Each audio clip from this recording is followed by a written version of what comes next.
CNC, bilgisayar numerik kontrolün kısaltmasıdır. CNC, üretim süreçlerinde kullanılan bir otomasyon teknolojisidir.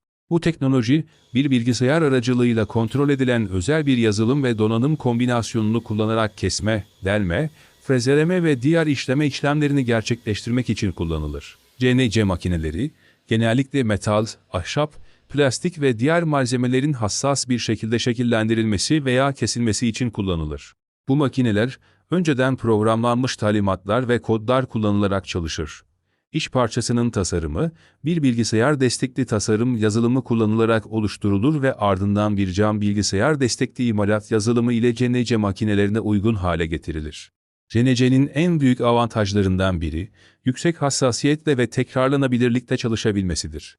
Bu makineler, insan hatası olasılığını en aza indirir ve sürekli bir üretim sağlar. Ayrıca kompleks şekillerin ve detayların üretimini mümkün kılar. CNC makineleri, bir iş parçasını kesmek veya şekillendirmek için bir kesici ucu kontrol hareketli bir tabla veya mil kullanır.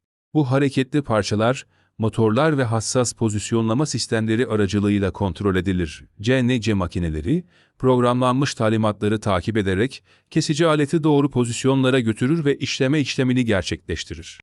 Sonuç olarak, CNC teknolojisi, üretim süreçlerini otomatikleştirmek, yüksek hassasiyetle çalışmak ve üretkenliği artırmak için kullanılan bir sistemdir. Bu teknoloji, endüstriyel üretim, metal işleme, mobilya üretimi, prototipleme ve birçok başka sektörde yaygın olarak kullanılmaktadır.